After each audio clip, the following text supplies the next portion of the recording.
20,000 টাকা প্রাইস পয়েন্টে সেট কিনতে গেলে আমরা কয়েকটা জিনিস মাথায় রাখি। ফার্স্ট হলো ডিসপ্লে, সেটা অ্যামোলেড হইতে হবে, হায়ার রিফ্রেশ রেট থাকতে হবে, ব্যাটারি লাইফ ভালো হইতে হবে, ডিসেন্ট ক্যামেরা হইতে হবে।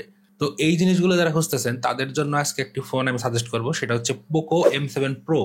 তো পোকো M7 Pro রিসেন্টলি বাংলাদেশে আসছে, এটা কয়েকদিন আগে ইন্ডিয়াতে লঞ্চ হয়েছিল। এটা ইন্ডিয়ান ভেরিয়েন্ট, ইন্ডিয়ান গ্লোবাল বলতে পারেন। তো এইটা বর্তমানে 20,500 টাকার আশেপাশে পাওয়া যাচ্ছে। তো কিছুদিন পর আরো প্রাইস কমবে, তো আপনারা যদি নেন সেক্ষেত্রে ওয়েট করতে পারেন। তবে এটার মধ্যে যে হাইলাইটেড পয়েন্টগুলো সেগুলো আমি আপনাদের একটু মনে করাই দিই।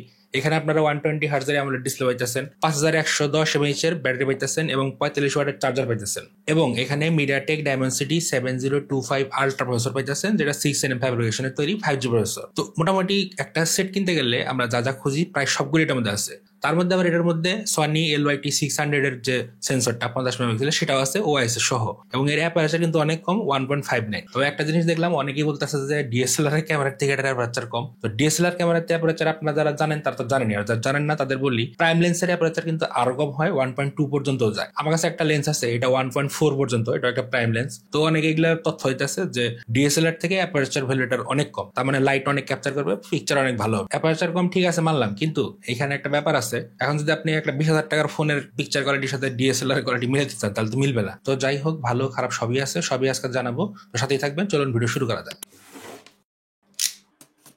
বক্স কন্টেন্ট হিসেবে ফার্স্টে পেয়ে যাবেন একটা সেমিকন্ডাক্টর পিন, কিছু ডকুমেন্টেশন, তারপরে থাকছে একটি TPU কেস যেটার কোয়ালিটি বেশ ভালো ছিল, এবং নিচেই পাচ্ছেন সেটটা। তো সেটটার দিকে পরে আসতেছি। এখানে আপনারা 45 ওয়াটের চার্জিং ব্রিক পাবেন এবং একটি Type-C কেবল পাবেন। আর তারপর হচ্ছে সেটটি ডিজাইন এবং বিল্ড কোয়ালিটির কথা বলতে গেলে 8mm থিক এই সেটটার মধ্যে আপনারা ব্যাকে প্লাস্টিক এবং ফ্রেমটা প্লাস্টিকের পাবেন, এবং সামনে যে প্রোটেকশন দিছে তারা গরিলা গ্লাস 5 এর প্রোটেকশন দিছে, এবং পোর্টস এন্ড বাটন সব ঠিক জায়গায় আছে। নিচের দিকে সিম কার্ড ট্রে পাবেন, সেইখানে আপনারা দুইটা সিম অথবা একটি সিম একটি মেমোরি কার্ড ইউজ করতে পারবেন হাইব্রিড। আর এখানে র্যাম রোম ভেরিয়েন্ট বলে দিই, এখানে 6128 8256 এই দুইটা ভেরিয়েন্ট পাওয়া যায়, আমারটা 6128 ভেরিয়েন্ট। আর উপরে এখানে 3.5mm জ্যাক আছে, এবং সেকেন্ডারি যে স্পিকারটা সেটাও আছে। এখানে আয়ার ব্লাস্টার আছে এবং সেকেন্ডারি নয়েজ ক্যান্সেলেশন মাইক আছে। তো না বলতে এখানে কিছু নাই, সবই দিছে তারা। আর সবচেয়ে যে ভালো লাগছে সেটা হচ্ছে 3.5mm হেডফোন জ্যাক, কারণ 3.5mm হেডফোন জ্যাক এখন কেউই দেয় না, মানে খুবই কম দেয়। তো গেমিং এ এটা হেল্প করে। আর এটার মধ্যে স্টোরেজ স্পিকার ইউজ করা হয়েছে, স্পিকার কোয়ালিটি মানে ভালো ছিল, তবে একটু হার্শ লাগে, মানে কানে লাগে বেশি, কারণ এটা 300% পর্যন্ত বুস্ট করে দেয়। সেই ক্ষেত্রে আপনারা 70 80 90 এই পর্যন্ত ইউজ করতে পারবেন, কিন্তু তারপরে বাড়ালে কিন্তু সমস্যা হয়, মানে সাউন্ড ডিস্টর্ট করে, ফেটে যায়। আর এটার মধ্যে ডলবি অ্যাটমসের সাপোর্ট আছে, সাউন্ড কোয়ালিটি বেশ ভালো ছিল। ডিসপ্লেতে এখানে 6.67 ইঞ্চের অ্যামোলেড ডিসপ্লে দিচ্ছে, যেটা 120 হার্জ রিফ্রেশ রেট আছে, এবং ডিসপ্লে কোয়ালিটি আমার বেশ ভালো লাগছে। এখানে তারা HD10+ সাপোর্টও দিচ্ছে, ওয়াইড ওয়ান এলন সাপোর্ট আমি চেক করছি আছে। আর এখানে ইউটিউবে সর্বোচ্চ আপনারা 1440p রেজুলেশনের 60 fps এর যে HDR ভিডিওগুলো সেগুলো প্লেব্যাক করতে পারবেন। রিফ্রেশ রেট নিয়ে আমি কোনো রকম সমস্যা দেখি না, এখানে 120 হার্জ অল টাইম পাইতেছে, আপনারা এটা সিলেক্ট করে রাখতে পারবেন। কালার প্রোফাইল দেওয়া আছে কয়েকটা, আমি অল টাইম ভিভিডি রাখছি, তো ভালো লাগছে দেখতে আর কি। তবে ডিসপ্লে ব্রাইটনেস এখানে ক্লেম করা হয়েছে 2100 নিটস এর মতো, আমি চেক করছি মিটার দিয়ে 750 নিটস এর আশেপাশে পাইছি, যেটা আর কি ডাইরেক্ট সানলাইট আপনার সমস্যা হবে। তো ডিসপ্লেতে ইন ডিসপ্লে ফিঙ্গারপ্রিন্ট দেওয়া হয়েছে, যেটার আনলকিং স্পিড ভালো ছিল,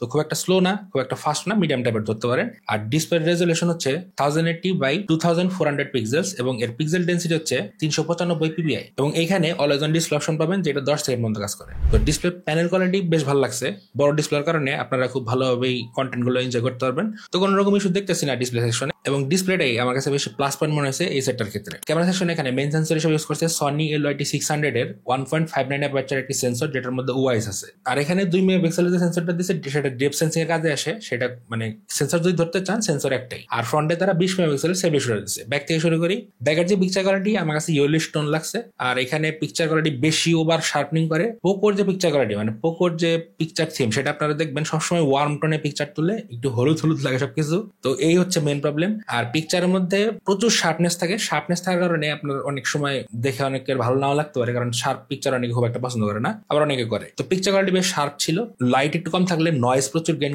করে, এবং এখানে দেখলাম পোর্ট্রেটের এজ ডিরেকশনে একটু প্রবলেম আছে, এজ ডিরেকশন খুব একটা অ্যাকুরেট না, সাবজেক্টের এজ গুলো ঠিক মতো ডিটেক্ট করতে পারে না, তো একটু মিসম্যাচ করে। নাইট মোডের আউটপুট কিন্তু ভালো ছিল, এখানে নাইট মোড আপনার সামনে পাবেন পিছু পাবেন। তো পিকচার কোয়ালিটি ওভারঅল যদি বলি সামনে বেশি মিলিয়ে খারাপ না, বেশ ভালোই আছে। এবং ভিডিও কোয়ালিটি এখানে ডাউন সাইড বলবো, কারণ 1080p 30 fps এর এটা হাইস্ট আউটপুট দিতে পারে, সামনে বলেন আর পিছে বলেন, তার কোয়ালিটি দেখতেই পারতেছেন। তো ব্যাকের যে কোয়ালিটিটা মোটামুটি ভালো লাগছে আর কি, ইউজ করার মতো। আর স্টেবিলাইজেশন আছে এখানে, কাজ করে ঠিক মতোই। তো ক্যামেরা সেকশন এই পাইছি, আমার কাছে খুব একটা আহামরি লাগা নেই, তবে এখানে ক্যামেরা টেপে এনেবল করা আছে, আপনারা জি ক্যামেরা সাপোর্ট পাবেন। পারফরমেন্স নিয়ে একটা আলাপ করি। এখানে আপনারা মিডিয়াটেক ডায়মেনসিটি 7025 আলট্রা পাইতেছেন, যেটা 7025 আলট্রা 6nm ফ্যাব্রিকেশনে তৈরি। তো এটা আন্তত স্কোর চেক করলাম, স্কোর কিন্তু খুব একটা হামুল আসে নাই, মানে 4,70,000 আশেপাশে আসছে, যেটা মানে এভারেজ ঠিক আছে, গেমিং করতে পারবেন, কোনো রকম ইস্যু হবে না ওই রকম। তো মডারেট টুকটা গেমের জন্য ঠিক আছে। এখানে র্যাম হিসাবে তারা এলপিডিআর 5x র্যাম দিছে, আমি তারপর কনফিউজড একটু। আর এখানে ইউএফএস 2.2 স্টোরেজ দিছে। স্টোরেজ এখানে দুইটা ভেরিয়েন্টে পাবেন, 256 আর হচ্ছে 128। 128 যেটা সেটা 6 জিবির সাথে, 256 যেটা সেটা 8 জিবির সাথে। তো দুইটা ভেরিয়েন্টই আসছে। এখন সিপিইউ থ্রটল টেস্ট করে দেখলাম, এটার মধ্যে থ্রটল কিন্তু ভালোই হয়, 79% থ্রটল স্কোর আসছে, আর জিপসি স্কোর আসছে 1,96,971 মতো, যেটা মোটামুটি ঠিক আছে। তো থ্রটল করে ফার্স্টের দিকে আমি দেখলাম ভালো রকম থ্রটল করে, পরে অবশ্য কমে আসে এটা। আর গিগবেঞ্চ 6 এর স্কোর চেক করলাম, সিঙ্গেল করে স্কোর আসছে 948 এর আশেপাশে, মাল্টি করে স্কোর ছিল 2,273 মতো। সিঙ্গেল করে স্কোর কম হলো, মাল্টি করে কিন্তু বেশ ভালো করছে। কিছু গেম টেস্ট করছি, তার মধ্যে পাবজি রেজাল্টটা বলি। পাবজি আমি এখানে 60 FPS এর আশেপাশে পাইছি, আপনারাও 60 FPS পাবেন। তো এখানে ব্যালেন্স থেকে আল্ট্রা পর্যন্ত আমি নিতে পারছি, এবং গেম প্লে মোটামুটি ছিল, আমি গেম প্লে চালা নিতে পারছি। গেমিং মুড নাই, এটা আমার একটা কমপ্লেন, গেমিং মুড কিন্তু দেয় নাই। তারা বুস্ট মুড কিছু অ্যাড করে দিচ্ছে, ওই পাবজিতে অ্যাড করা যায়, যে কোনো 2-4টা গেমে অ্যাড করা যায়, আমি পাবজিটাই পাইছি। তো পাবজিতে বুস্ট মুড অন করে চেক করছি, ওই সিমিলার ছিল, আউটপুট ভালো ছিল, হিট কম হয়। আমি সব চেকগুলো যে করছি, হাইয়েস্ট টেম্পারেচার 36 পর্যন্ত গেছে, তার বেশি কিন্তু গেন করার নাই। আর প্লাস্টিক বডি সেক্ষেত্রে ফিল হওয়ার কথা না। তো টেম্পারেচার ঠিকঠাক আছে, ওভার হিটিং কোনো ইস্যু দেখে নেই। পাবজি গেম প্লে মোটামুটি ভালোই লাগছে আমার কাছে। তারপরে চেক করছি সিওডি এখানে হাই এবং ম্যাক্স এফপিএস খেলা হয়েছে। তো সিওডির আউটপুট বেশ ভালো ছিল, সিওডি অপটিমাইজ গেম, এটা কোনো ইস্যুর কথা না। আমি বেশ অনেক টাইম গেম প্লে করছি, কোনো রকম ইস্যু দেখে নেই, এবং আউটপুট বেশ ভালো ছিল। তারপর ট্রাই করছি অ্যাসপাল্ট 9 এর আউটপুট কিন্তু বেশ ভালো ছিল, আমি এখানে কোনো রকম সমস্যাই দেখিনি, বেশ ভালোভাবে প্লে করতে পারছিল, এবং খুব এনজয় করবেন গেম প্লে করে। গ্রাফিক্স কোয়ালিটিও খারাপ না, মোটামুটি চলার মতো, অ্যামোলেড ডিসপ্লের কারণে বেশ ভালো লাগে গেম প্লে করে। তো ওভারঅল গেমিং এর এক্সপিরিয়েন্স কিন্তু ভালো লাগছে। তো ইউআই নিয়ে একটু বলি, এখানে পোকোর ফোন যেহেতু হাইপার ওএস পেয়ে যাবেন, হাইপার ওএস 1 কিন্তু এটা 2 না, আর অ্যান্ড্রয়েড ভার্সন 14 দেওয়া আছে, 15 দেওয়া নাই। তো এটা ডাউন সাইড লাগছে দুই দিক থেকেই। আর এখানে শুনলাম 2 বছর তারা ওএস আপডেট দিবে, আর সিকিউরিটি ব্যাচ তারা 4 বছরের দিবে। তো এটা শুনে একটু খারাপই লাগছে, কারণ 15 আসবে সামনেই, 16 পর্যন্ত যাবে এটা, আর সিকিউরিটি ব্যাচ তো তারা বলছে 4 বছর দিবে। আর এখানে প্রচুর ব্লোটার দেওয়া আছে, অপশনের অভাব নাই, ঠিক আছে, কিন্তু ব্লোটারে ভর্তি, এটা আপনাকে ডিলিট করতে হবে, ধরে ধরে ডিলিট করা যায় দেখছি আমি। তো অ্যাডও আসে, এটা বলে রাখলাম আগেই।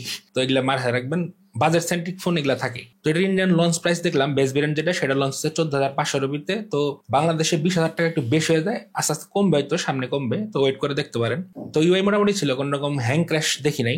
আর এখানে পোকোর ফোন যেহেতু, সেহেতু রেকর্ডিং এর অপশন পাবেন, কল রেকর্ডিং করা যায়, এবং কলিং এ কোনো ইস্যু দেখি নাই, নেটের জন্য তো কোনো সমস্যা আমি পাই নাই। এখানে ব্লুটুথ 5.3 দিছে, ওয়াইফাই 6 দিছে, ডুয়েল ব্যান্ড ওয়াইফাই সাপোর্ট আপনারা পাবেন, কানেক্টিভিটি নিয়ে কোনো সমস্যা পাবেন না, এটা আমি চেক করে দেখছি। এবং কল কোয়ালিটি বেশ মানে ভালো ছিল, কল ড্রপ দেখে নাই, সিগন্যাল ড্রপ এগুলো কিছু পাবেন না।